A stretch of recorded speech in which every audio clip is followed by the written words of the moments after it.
कहीं ना कहीं exams are very very important student milestones, जो लाइफ के एक बहुत ही इंपॉर्टेंट माइलस्टोन्स में है। सबसे पहला तो बच्चों के एग्जाम प्रिपरेशन में आपको कोई इंस्ट्रक्टर बन के नहीं रहना है, आपको कंपेनियन बन के साथ रहना है। ये कर दो, ये किया या नहीं किया, क्यों नहीं किया, क्यों उठे। Always make sure your way of learning has to be active enough. यानी कि आप सिर्फ पढ़ नहीं रहे हैं, आप पढ़ाई के साथ साथ उसकी नोट्स बना रहे हैं, उसकी शॉर्ट कॉपीज बना रहे हैं, उसके नेमोनिक्स याद कर रहे हैं। हम जानते हैं ना, वो पहला पहला अक्षर ढूंढ लिया सबका, ठीक है। Life is good for now, L for this. Exam एक टेम्पररी फेज है, इस फेज को आने दीजिए, अच्छे से हो सके उतना हार्डवर्क करके फेस कीजिए, रिजल्ट जो भी आए आगे बढ़ जाए। हेलो फ्रेंड्स, कुमार बास्कोप में आपका स्वागत है। फ्रेंड्स, आज का हमारा पॉडकास्ट बहुत ही खास है, क्योंकि आज का जो हमारा पॉडकास्ट है वो स्टूडेंट्स से रिलेटेड है। हम सब जानते हैं कि बोर्ड के जो एग्जाम है वो अब सर पे है। मुश्किल से एक ही महीना बोर्ड की एग्जाम्स को रहा है। भाई, जब भी बोर्ड की एग्जाम होती है तो हम सब जानते हैं कि जिस परिवार में कोई भी बच्चा 10th या 12th की एग्जाम देता है तो पूरे घर का माहौल जैसे तनावपूर्ण हो जाता है। लेकिन क्या हम स्ट्रेस फ्री होके बोर्ड की एग्जाम दे सकते हैं या नहीं? भाई, बिल्कुल दे सकते हैं, ऐसा काउंसलर्स का मानना है। आज हम बात करेंगे कि बोर्ड की एग्जाम स्ट्रेस फ्री होके कैसे दी जाए। ये स्टूडेंट्स और पेरेंट्स दोनों को लागू पड़ता है। आज हमारे साथ जुड़े हैं जाने माने मनोचिकित्सक, साइकोलॉजिस्ट डॉक्टर पार्थ माकड़। तो चलिए डॉक्टर पार्थ से बातचीत शुरू करते हैं। लेकिन उसके पहले मैं आपको बता दूं कि हमारे चैनल को भाई सब्सक्राइब जरूर कीजिए। कमेंट बॉक्स में जरूर लिखिए आपको पॉडकास्ट कैसा लगा, और आपको हमारा पॉडकास्ट अच्छा लगा तो आप हमारे पॉडकास्ट को शेयर भी जरूर कीजिए। तो चलिए बातचीत शुरू करें डॉक्टर पार्थ से। Enjoy the podcast. Doctor Parth, Kumar bioscope में आपका बहुत बहुत स्वागत है। Thank you very much Kumar. And let me tell you कि कुमार बायोस्कोप बहुत ही माहिती अच्छी जो है वो प्रदान करता है, और उसके साथ जो लोग भी जुड़ते हैं, मुझे ध्यान में है कि मैंने बहुत पहले आपका चैनल सब्सक्राइब किया था, और एक बार आपका चैनल सब्सक्राइब करे, वो बार बार आपका चैनल विजिट ना करे, वो हो ही नहीं सकता। क्या बात है। So thank you that's so very much. nice that the way you are giving the content. अरे thank you sir, I am highly honoured. Doctor Parth, आज का जो हमारा टॉपिक है उसकी अगर बात करें तो 31 दिसंबर जब भी होती है, लोग रात को झूमते हैं, नाचते हैं। दूसरे दिन जनवरी महीने से एक नया साल शुरू होता है, सब खुश होते हैं, सबको ऐसा लगता है कि नया साल जो है हमारे लिए प्रॉस्पेरिटी लाएगा। लेकिन एक कम्युनिटी ऐसी होती है जो नया साल आते ही टेंशन में आ जाती है, और वो है 10th और 12th के स्टूडेंट कम्युनिटी। क्योंकि 1-2 महीने बाद ही भाई उनकी बोर्ड की एग्जाम शुरू हो जाती है। तो ये जो एक पूरा माहौल खड़ा होता है, क्या कहना है आपका उसके बारे में? जी, देखिए, वी ऑल नो कि कहीं ना कहीं exams are very very important student milestones, जो लाइफ के एक बहुत ही इंपॉर्टेंट माइलस्टोन्स में है। और कहीं ना कहीं उससे जब हम आगे निकलते हैं तभी हमें आगे की लाइफ का जो रास्ता है वो क्लियरली दिखाई देता है। हमारे जो आगे के माइलस्टोन होते हैं वो उतने अच्छे से नैरो डाउन होते जाते हैं। तो सबसे पहला तो ये बात मैं जरूर बताऊंगा, शायद स्टूडेंट सुनेंगे तो उनको कम अच्छा लगेगा कि आप ऐसा कैसे बोल सकते हो, लेकिन फिर भी मैं बोलूंगा। पहले तो स्टूडेंट्स को वही बोलूंगा कि एम्ब्रेस द एग्जाम्स। आपको एग्जाम्स जो है उसको as a part of the important opportunity of life आपको लेना है, क्योंकि वो एक ऐसा स्टेज बनने वाला है आने वाले दिनों में कि आप जितना कुछ जानते हैं, जितना कुछ सीख रहे हैं, उसको एक बार अप्लाई करके उसमें से क्वालिफाई होके आपको लाइफ की बहुत सारी स्ट्रगल्स में से थोड़ा सा डिस्काउंट मिलने वाला है। क्या बात है। Because if you will pass the exams rightly, your life will gradually start becoming more rosier than probably those who cannot pass nicely. So ये आपके लिए एक बहुत ही अच्छी अपॉर्चुनिटी है। आप अपने आप को उसमें से अच्छा ग्रो कर सकते हैं, बहुत ज्यादा सीख सकते हैं, अपने आप को आगे लेके जा सकते हैं और आपकी खुद की जो विल पावर है उसको अच्छे से टेस्ट कर सकते हैं, जो इन टर्न लाइफ की ग्रोथ में बहुत इंपॉर्टेंट है। क्या बात है। So seeing towards all these things comprehensively, exams are very important element of your life. Enjoy it, embrace it. क्या बात है, एम्ब्रेस इट, बहुत ही बढ़िया ये आपने बताया। तो इसका मतलब डॉक्टर साहब ये हुआ कि कुछ स्ट्रेस, कुछ टेंशन लाइफ में होने जरूरी है। जी बिल्कुल बिल्कुल, you know very well, we know it as a youth stress, right? And youth stress मतलब कि जब भी किसी भी प्रकार का स्ट्रेस आता है हमारा फोकस बढ़ता है, हमारे न्यूरोट्रांसमीटर्स जो है वो एक शटल स्ट्रेस हार्मोन्स को इस तरीके से सिक्रेट करते हैं जिसके कारण हमारा फोकस, हमारी कैपेसिटी, हमारा पोटेंशियल, हमारा मेमोरी, हमारी अलर्टनेस, सारी चीजें जो है वो एनहेंस होती है।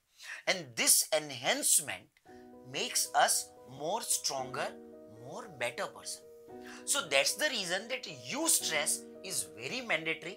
सो अगर आप एग्जाम को यू स्ट्रेस से लेंगे यानी कि अच्छे स्ट्रेस में कन्वर्ट करेंगे तो आपकी जो इंटरनल एनर्जी है वो और प्रोडक्टिव बनेगी और परफॉर्मेंस ओरिएंटेड बनेगी और इसके कारण आपका परफॉर्मेंस नेचुरली अच्छा होगा। तो सर इसका मतलब तो ये हुआ कि जो एक पुरानी कहावत है कि भाई सोना है उसे तपना चाहिए, वो तपेगा तभी वो एक बढ़िया ऑर्नामेंट बन जाएगा। और मेरे ख्याल से 10th और 12th की जो एग्जाम है वो लाइफ के जो शुरुआत है उसको एक फॉर्म उसको बनाने की बढ़िया सा, तो उसकी ये एक इनिशियल स्टेज है और इसको पेरेंट्स को भी इसी तरीके से समझाना चाहिए। जी। तो सर जब ये स्ट्रेस तो आ ही जाता है, कुछ कर नहीं सकते इसके लिए, लेकिन फिर भी स्ट्रेस अगर आ तो जा रहा है, लेकिन स्टूडेंट्स जो है उसको उनकी उम्र जो है टीनेज है, किस तरीके से हैंडल करना चाहिए, शुरुआत कैसे करें? जी बिल्कुल कुमार, ये आपने बहुत ही अच्छी बात बताई कि सोना है तपना तो पड़ेगा। यही डायमेंशन पेरेंट को भी बच्चों को थोड़ा सा सिखाना है। प्रॉब्लम क्या हो गया है कि बच्चों की एग्जाम ना रहते हुए कहीं ना कहीं एक एक्सपेक्टेशन गेम बन के रह गई है। एक्सपेक्टेशन गेम यानी क्या? लोग मेरे बेटे के बारे में क्या सोचेंगे, उसको अगर अच्छे मार्क्स नहीं आए तो ऐसा पेरेंट्स सोचते हैं, या तो मेरे कॉलीग्स या तो मेरे नेबर्स उनसे अच्छा मेरा बेटा या बेटी कर रहा है या नहीं कर रहा है, या तो उनके बेटे बेटी के कलीग्स उनसे अच्छा मेरा बेटा बेटी पढ़ रहा है या नहीं पढ़ रहा है। अगर नहीं पढ़ रहा है तो ज्यादा एक्सपेक्टेशन डालो, ज्यादा पढ़ाओ, ज्यादा मार्क्स लाओ, ये गलत। इसमें एग्जाम का कोई रोल ही नहीं, ये हमारा नजरिया ही एग्जाम को देखने का गलत हो गया इधर। Number 1। Number 2 is self expectation. अब बच्चों को भी कहीं ना कहीं माँ बाप से तो ये मैसेज मिलता ही है, अब बच्चों को भी कहीं ना कहीं ये एक्सपेक्टेशन का मैसेज मिल जाता है कि they are entering into an idea of self expectation कि मुझे अच्छा ही परफॉर्म करना है। तो प्रॉब्लम जो स्ट्रेस है वो ये सारी चीजें देती है। ये दोनों चीजों को अगर हटाएं तो तीसरा कॉमन फैक्टर है एग्जाम स्ट्रेस का, लेक ऑफ प्रिपरेशन। तो आपका जो सवाल है शुरू कैसे किया जाए, हैंडल कैसे करें, उसका मेरा पहला जवाब है अगर आपको एग्जाम में स्ट्रेस रहता है तो सबसे पहला लेक ऑफ प्रिपरेशन वाला जो आपका जो स्ट्रेस है उसको आप पहले हैंडल कर लीजिए। एक्सपेक्टेशन के बारे में हम आगे बात करेंगे। पहले लेक ऑफ प्रिपरेशन आपके एंड पे से क्या है, लेक ऑफ प्रिपरेशन। और कुमार आपने इतने अच्छे वक्त पे ये बायोस्कोप लाए हैं कि अभी बच्चों के पास वक्त है, वक्त निकल नहीं गया है, राइट? तो एग्जाम की प्रिपरेशन कैसे करना उसके बारे में अगर मैं आपको नटशेल में बच्चों को बताऊं तो सबसे पहला चीज, सेट डेली गोल्स। हर रोज का गोल सिलेक्ट कीजिए कि आज के दिन में मुझे क्या क्या खत्म करना है। दूसरा, आप जब भी तैयारी करते हैं उसकी एक प्रॉपर स्ट्रेटेजी बना लीजिए और वो स्ट्रेटेजी ऐसी होनी चाहिए जिसमें वर्सेटाइल सब्जेक्ट्स ऑलरेडी कवर हो जाते हो और डिफिकल्ट एंड सिंपल टॉपिक्स ये दोनों भी अच्छे से बैलेंस्ड रहे। यानी कि दो चीजें ऐसी है जो आपको साल के दौरान अच्छी सी आई है, आ रहे हैं, जो आपको ऑलरेडी अच्छे से लर्न हो गए हैं, उनका revision. At the same time जो टॉपिक ऐसे हैं जो समझने बाकी है उनको हर रोज का एक टॉपिक समझना। तो इस प्रकार से एक balanced approach of time table, इससे एक पहला शुरुआत होना चाहिए। Number 2, always make sure your way of learning has to be active enough. यानी कि आप सिर्फ पढ़ नहीं रहे हैं, आप पढ़ाई के साथ साथ उसकी नोट्स बना रहे हैं, उसकी शॉर्ट कॉपीज बना रहे हैं, उसके नेमोनिक्स याद कर रहे हैं। हम जानते हैं ना, वो पहला पहला अक्षर ढूंढ लिया सबका, ठीक है। Life is good for now, L for this, ये ना, लाइक मैं जब होम्योपैथी में दवाइयां पढ़ता था, कोई डॉक्टर बोल रहे थे कि एक मेडिसिन है जो स्पाइडर के पॉइजन में से बनती है, क्या याद रखना है? स्पाइडर, SPI, तो S मतलब स्पीडी, सेंसिटिव, D, C मतलब कनिंग, राइट। तो इस प्रकार से कहीं ना कहीं आपका जो ये पार्ट है, दैट शुड ऑल्सो, तो वो एक्टिव लर्निंग में आता है। तो make sure that you are also focusing upon active learning. बस इसी से शुरुआत कर दीजिए, रास्ता मिलता जाएगा। तो आपने ये बहुत ही अच्छी बात बताई कि हर एक अपना एक तरीका ढूंढ लेना चाहिए जी। कि भाई ये चीज अगर मुझे याद नहीं रह रही जी, है तो उसको मैं एक शॉर्ट वे से कैसे याद करूं। लेकिन स्टूडेंट्स क्या जो जब अपेक्षा खुद से बहुत बढ़ जाती है तो एक टेंशन में आके एक स्टूडेंट्स बर्न आउट हो जाता है। तो ये बर्न आउट एग्जैक्टली क्या होता है, वो आप समझाइए, शायद जो पेरेंट्स हैं उनके लिए भी बहुत काम। ये जो आपने पॉइंट लाया है, pardon for a little bit of interruption, students burnout is one of the most important thing which we need to focus upon। अब क्या होता है, कई बार पेरेंट्स जो है वो तय नहीं कर पाते कि मेरे बच्चे का बिहेवियर एग्जाम के टाइम पे बदल क्यों जाता है, वो सोता क्यों ज्यादा है, वो चिड़चिड़ा क्यों बहुत हो जाता है, वो क्यों खाता बहुत ज्यादा है, या तो बिल्कुल उसकी भूख चली गई है। ये जो सारे सिम्टम्स हैं, these symptoms are of the students burnout। Students burnout मतलब कि भूख में कमी या ज्यादा आ जाना, इरिटेशन ज्यादा हो जाना, डिप्रेसिव चीजें लगना, दोस्तों से बातें कम करने लगना, बहुत ज्यादा डिपेंडेंट हो जाना, या तो हमेशा अंदर से एक प्रकार की भय में रहना और इसके कारण अच्छे से नींद नहीं आना, रात को बीच बीच में उठ जाना। ये सारी जो चीजें हैं उसको कहीं ना कहीं हम स्टूडेंट्स बर्नआउट बोलते हैं। And this has to be understood and addressed rightly, and it is a responsibility not of the students, it is also of the parents। या बहुत ही बढ़िया बात बताई। मैं शायद ये चीज बहुत बाद में पूछने वाला था, लेकिन अब ये मुझे लगता है कि ये सही वक्त है पूछने का। क्या डॉक्टर साहब ऐसा कर सकते हैं कि दिवाली के बाद, वेकेशन के बाद अगर बच्चों को काउंसलिंग के लिए लाया जाए, एक्सपर्ट से मिलाया जाए, मे बी साइकोलॉजिस्ट या साइकियाट्रिस्ट, और आपने कहा ऐसे काउंसलर से मिलाया जाए, तो क्या ये बर्नआउट वाली प्रॉब्लम सॉल्व हो सकती है? जी बिल्कुल। मैं आपको बहुत सारे एग्जांपल्स दूंगा कुमार। मुझे ध्यान में है करीबन 3 साल पहले देयर वाज अ गर्ल, और जो आई and then the parents were उनको लेके आए और बोले कि उन्होंने सारी इंटरनल एग्जाम्स में अच्छा किया है, एवरीवेयर शी डिड नाइस, पर पता नहीं क्यों जब से प्रीलिम खत्म हुए हैं शी कैन नॉट फोकस, और तब से लेके आज तक वो कॉन्स्टेंटली एवरीडे इंफीरियोरिटी कॉम्प्लेक्स में एंटर हो चुकी हैं। तो अब वो क्या कर रही हैं, अब वो ना तो सही से याद रख पा रही हैं, कॉन्स्टेंटली डर रही हैं, और दिन रात यही पूछ रही है, मैं भूल गई तो, मुझे याद नहीं आया तो, मैं उसी वक्त बीमार पड़ गई तो। So this is something, जब वो मेरे पास लेके आए, then like that was the condition। Obviously then उनको कुछ होम्योपैथिक दवाइयां भी दी गई क्योंकि she was requiring medicine, और उसके साथ साथ उनके काउंसलिंग के 2 सेशंस किए गए, और उसके साथ साथ जनरली इन काउंसलिंग टेक्निक्स हम लोग जो देते हैं उनको एक प्रॉपर दिनचर्या भी दी गई कि आपको किस तरीके से पढ़ना है, क्या पढ़ना है, और आपको अपना शेड्यूल कैसे बैलेंस्ड रखना है। जब ये सारी चीजों को कॉम्प्रिहेंसिवली अप्लाई किया गया, I am very happy to say Kumar that right now she is also studying in MBBS। She perform so nice in 12th, और आज भी वो पेरेंट्स बोलते हैं कि अगर उस वक्त हम आपको काउंसलिंग के लिए आपके पास नहीं लेके आते तो शायद हो सकता है कि एक ब्राइट स्टूडेंट अभी अपना एप्रोप्रिएट करियर नहीं बनाता। तो मैं इधर before your next question comes, मैं इधर पेरेंट्स को जरूर बताना चाहूंगा कि बच्चों को पढ़ने बैठ जाओ, ये पढ़ लो, वो पढ़ लो, ये क्या बार बार खड़े हो रहे हो, सिर्फ ये इंस्ट्रक्शंस की जरूरत नहीं है, बच्चों के साथ रहने की जरूरत है, उनके डर को अगर समझना पड़े, उनके डर को समझिए, उनकी असुरक्षितताओं को समझिए, उनके वो कौन सी मनस्थिति में से गुजर रहे हैं उनको समझिए, और फिर अकॉर्डिंगली अपना रिएक्शन देके उनके साथ रहिए। अगर जरूरत लगती है तो आप उस वक्त अगर काउंसलर के पास लेके जाते हैं, ये कोई ऐसी छोटी बात नहीं है कि आपको मन के कोई डॉक्टर के पास बताने के लिए लेके जाना पड़ा। इट इज सिंपल थिंग कि आप जब काउंसलर के पास लेके जाते हैं, उनके पास एक साइंटिफिक तरीका है कि बच्चों के विचार सीबीटी के द्वारा या काउंसलिंग के द्वारा कैसे बदला जाए, उनकी दिनचर्या को कैसे अरेंज किया जाए, वो करेंगे, आपका बच्चा अच्छे से ग्रो हो पाएगा। Make it so simple.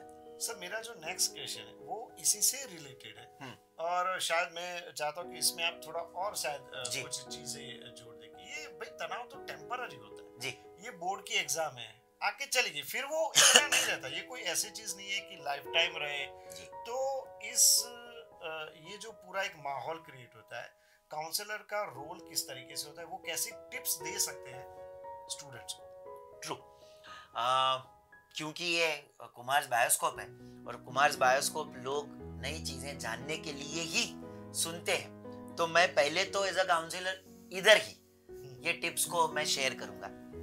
सबसे पहला चीज, आपको अपने बच्चों का, या तो बच्चे अगर सुन रहे हैं 10th 12th वाले सीनियर हैं, तो आप भी सबसे पहला अपने माइंड सेट को थोड़ा सा शिफ्ट कर दीजिए और एग्जाम को एक पॉजिटिव डायमेंशन से देखिए, एक मोटिवेटिंग डायमेंशन से देखिए कि देखो मुझे अपना बेस्ट प्रिपेयर करना है, हार्डवर्क करना है ताकि सबको प्राउड फील हो, मुझे भी खुद पे प्राउड फील हो और मुझे अपना बेस्ट दे पाऊं, उस तरीके से तैयारी करनी है। सबसे पहला ये शिफ्ट आना चाहिए। दूसरी बात, सेकंड गोल इज, मेरे मन में जो जो नकारात्मकताएं हैं, परफॉर्मेंस ना हुआ तो, या तो पेरेंट्स क्या सोचेंगे, या तो टीचर्स क्या सोचेंगे, या कलीग्स क्या सोचेंगे, ये सारी नकारात्मकताओं को साइड में रखना है, क्योंकि मेरा फोकस मुझे हमेशा अपने काम पे रखना है, ना कि आउटकम पे। एग्जाम के वक्त पे आप आउटकम सेंट्रिक मत होइए, बी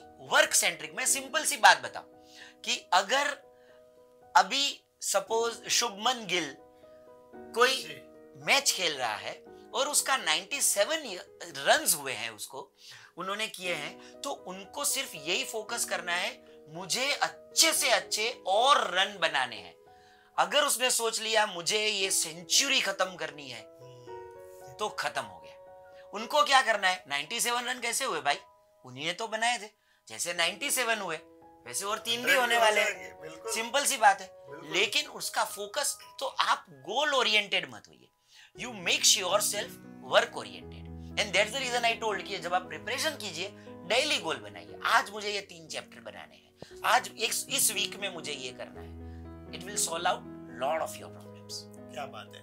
मेरा जो नेक्स्ट क्वेश्चन, मुझे लगता है कि जो भी मैं पूछने वाला हूँ उसका जवाब आप शायद बहुत पहले ही बहुत अच्छे तरीके से दे रहे हैं, मुझे बहुत ही मजा आ रहा है। मुझे आपसे बात करके बहुत मजा आ रहा है कुमार, क्योंकि आप इतने अच्छे सवाल पूछते हैं कि मुझे ऐसा लगता है, और हमारे व्यूअर्स भी शायद इतने ग्रोन है कि उन तक ये बातें पहुंचाने में भी मुझे अच्छा लगता है। Thank you sir. सर अगर मैं बोलते तो है कि भाई बैलेंस करना सीखो, लाइफ में बैलेंस करना सीखो, बच्चे और बड़े, अब तो मैं बोलूंगा शायद मुझे भी इन सब चीजों की थोड़ा सीखने की जरूरत है, सबको सीखने की जरूरत है, बच्चों और बड़ों दोनों के लिए बैलेंस करने की कुछ टिप्स प्लीज। देखिए, इधर मैं 2 पार्ट में चीज को डिवाइड कर दूंगा जी। एक उसका फिजिकल प्लेन है, बैलेंस का फिजिकल प्लेन, और दूसरा है बैलेंस का मेंटल प्लेन। बैलेंस का फिजिकल प्लेन ये है कि चाहे एग्जाम हो, चाहे लाइफ की स्ट्रेसफुल सिचुएशन, लाइफ की कुछ चीजें या कुछ आदतें आप कभी मत बदलिए, वो चीज बैलेंस बनाए रखेगा। क्या? जैसे कि रेगुलर बेसिक लेवल की एक्सरसाइज या वर्कआउट करना, जैसे कि फूड हैबिट्स को हेल्दी रखना, जैसे कि अच्छा खासा पानी पीना, जैसे कि नींद अच्छी लेना, राइट, जैसे कि अपने आप का सेल्फ हाइजीन, नाखून कट करने से लेके थोड़ा सा सेल्फ पैम्परिंग, उसको हमेशा कंटिन्यू करना। अगर ये फिजिकल इतनी चीजें भी कंटिन्यू की ना, हमारा मन एक लेवल से ज्यादा फ्रस्ट्रेट नहीं होगा, वी विल स्टे अलाइन्ड। तो बच्चों को भी मैं बोलूंगा, एग्जाम के दिनों में भी अच्छे से नहाना, थोड़ा सा वर्कआउट करना, बाहर थोड़ा सा घूमना, ब्रेक लेना, पानी पीना, हेल्दी खाना खाना, अच्छी नींद लेना, राइट? इन चीजों को हमें छोड़ना नहीं है कि मैं बाल बाद में कटवाऊंगा, मेरी बोर्ड की एग्जाम खत्म होगी, नाखून बाद में काटूंगा, अभी मैं ऐसे ही घूमता हूं, आज नहाना नहीं है, सिर्फ पढ़ना है। नहीं, ये चीजें भी कहीं ना कहीं आपकी मन की अलर्टनेस को बढ़ाती है, ये आपकी मेमोरी को इंप्रूव करती है। सो जो हमारा फिजिकल रूटीन है उसको बहुत ही सही तरीके से बैलेंस रखें। ये हुआ फिजिकल बैलेंस। और जब मन के बैलेंस की बात आती है, एक बहुत ही इंपॉर्टेंट बात मैं जरूर बच्चों को थोड़ा सा डायरेक्ट या हार्श होके भी बोलूंगा, ज्यादा सेल्फ पैम्परिंग मत करो। आप अकेले नहीं है दुनिया में जो एग्जाम दे रहे हैं, हजारों बच्चों ने एग्जाम दी है, आपके माँ बापों ने भी दी है, आप भी दे रहे हैं, आपकी फ्यूचर जनरेशंस भी देने वाली है। जो फेस करना है उसको फेस करना है, हिम्मत से करना है। इन चीजों को अपने आप को हर रोज सुबह याद दिलाना है। क्या बात है। तो सर आपने बीच में एक छोटी सी चीज बताई, डाइट, हेल्दी डाइट की। कुछ थोड़ी सी बात हेल्दी डाइट के बारे में भी बता दीजिए। बिल्कुल, कि भाई जो माइंड को डिस्टर्ब ना करे, ऐसे भी कुछ डाइट होते हैं? जरूर होते हैं। सबसे पहली बात, हो सके उतना जो फैटी फूड है, चीज है, पनीर है, ब्रेड है, ये सारी चीजों को ड्यूरिंग एग्जाम या बिफोर ड्यूरिंग एग्जाम प्रिपरेशन, उसको पहले तो आप बिल्कुल कट डाउन कर दीजिए। शुगर भी कट डाउन कर दीजिए, कारण ये सारी चीजें नींद देती है और ये नींद आपकी मेमोरी को हैम्पर करेगी। एक्स्ट्रा नींद, I am talking about the extra sleep, not the night sleep. ठीक है, नंबर 1।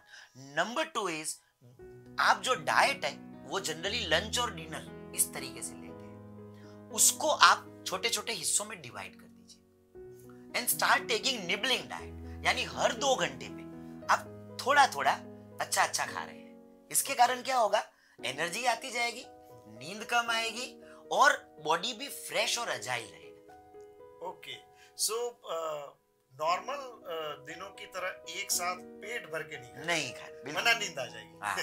जो मुझे तो काफी होता था। मैं तो एग्जाम के टाइम पे भी पेट भर खाना खाता था, फिर सो भी जाता ना, क्या करें, आदत थी। लेकिन ये नहीं करना चाहिए, आपकी बात बिल्कुल सही। पेरेंट्स का डॉक्टर साहब रोल किस तरीके से रहता है? हमने डाइट का बताया, मदर शायद वो पार्ट बहुत अच्छा रोल प्ले करेगी, लेकिन मदर फादर दोनों का किस तरीके से इसमें रहेगा? जी, पेरेंट्स का रोल बहुत इंपॉर्टेंट है। सबसे पहला तो बच्चों के एग्जाम प्रिपरेशन में आपको कोई इंस्ट्रक्टर बन के नहीं रहना है, आपको कंपेनियन बन के साथ रहना है। ये कर दो, ये किया या नहीं किया, क्यों नहीं किया, क्यों उठे, क्यों पानी पीने बार बार जा रहे हो, कितनी बार वॉशरूम जाओगे, नहीं। This is a big mistake you are doing. Be their companion.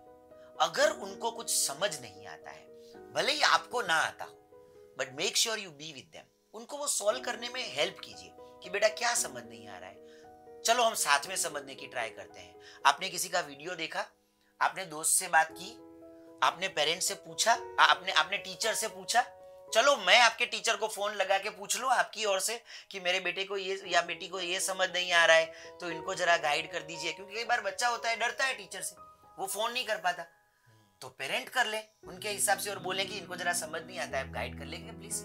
तो आप ज्वाइनिंग लिंक बनिए, उनके प्रॉब्लम सॉल्विंग में आप कंपेनियन बनिए, आप इंस्ट्रक्टर मत बनिए, आप कमांडर मत बनिए, आप साथ रहिए, उनके दोस्त बन के उनके साथ रहे, उनके साथ जगे, उनके साथ सोए, उनके साथ पढ़ा, अपना जो भी खुद अच्छा लगता हो पढ़ना, उनके साथ बुक खोल के बैठिए, खुद पढ़िए, आप अपना पढ़िए, वो अपना पढ़ेंगे।